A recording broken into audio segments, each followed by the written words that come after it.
Bismillahirrahmanirrahim. Assalamualaikum warahmatullahi wabarakatuh. My name is Iwan Muslimin. NIM 201030103068 and my friend.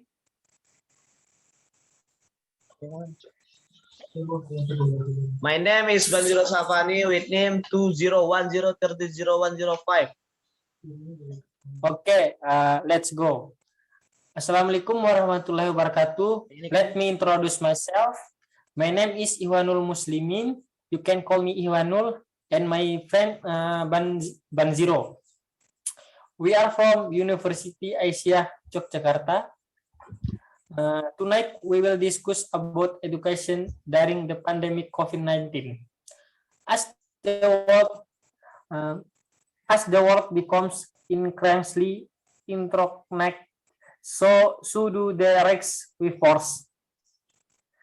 The COVID-19 pandemic has not stopped at national borders. If has affected people regardless of nationality, level of education, income, or gender, but the sum has not been true for its consequence, which have hit the most vulnerable hearts. Education is no exception. Students from privileged backgrounds, supported by their parents and able to learn, could find their way past closed school doors to alternative learning opportunities. Those from disadvantaged backgrounds often remain shut out when air schools shut down.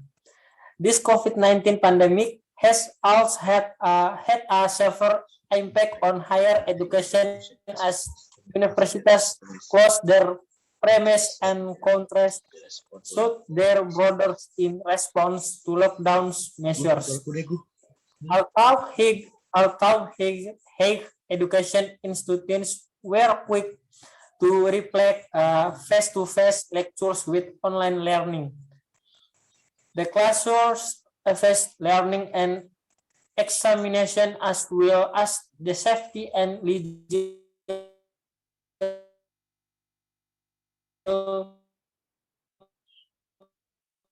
status of international students.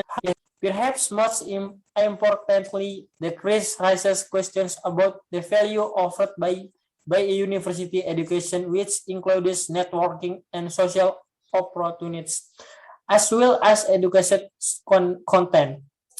To remain relevant, universities will need to reinvent their learning environments so that digitalization expands and complements student, teacher, and other relationships. Okay.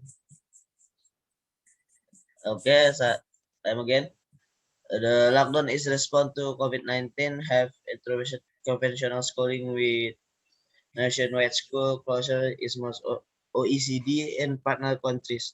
The majority lasting at least 10 weeks, while the educational communication have made concert. Effort to maintain learning continue during this period. Children and students have had to rely more on their own rescue to continue learning remotely through the internet, television, or radio. Teachers also had to adapt to new pedagogical concepts and modes of delivery of teaching, for which they may not have been trained, in particular learn in the most marginalized group, who don't have access to digital learning research or lack the resilience and engagement to learn their own, are the risk of falling behind. Reopening school and universities will bring considerable benefit to students and the wider economy. In addition, reopening school will bring economic benefits to family by enabling some parents to return to work. Those benefits, however, must be carefully weighed against the health risks and the requirement to mitigate the toll of the pandemic. The need, the need for such trade-off call for sustainability and affection communication between education and public health authorities at different level of government. Enhanced by local gratification, introducing the impact of COVID-19 on education, insight from education, it Gallant's 2020, PCD 2020 for an autonomy tailoring response to the local context. Several steps can be taken to manage the risk and trade-off, including physical distancing measures, establishing hygienist protocol, revising personnel and attendance policy, and investing in staff training on appropriate measures to cope with the virus. However, the challenges do not end with a mitigation crisis.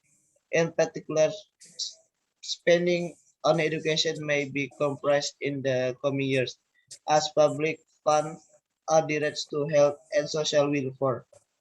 Long-term public spending on education it has risk despite short-term stimulation, making in some countries. Private, private funding will also become scarce as the economy weakens and unemployment rise at rarely level. This silent in the international suddenly mobility following travel. Restriction is already reduction. The funds available in countries where foreign students pay heavier fees. More widely, lockdown has exacerbated inequality among workers. While teleworking is often an option for the most qualified, it's seldom possible for those with lower level of education. Many whom have been on the front line in the response to pandemic, providing essential advice to society. Maybe that's all we can discuss regarding the education during the pandemic. Thank you for the attention. Wassalamualaikum. Oke, sekian dari kami. Lebih dan kurangnya mohon maaf. Wassalamualaikum warahmatullahi wabarakatuh.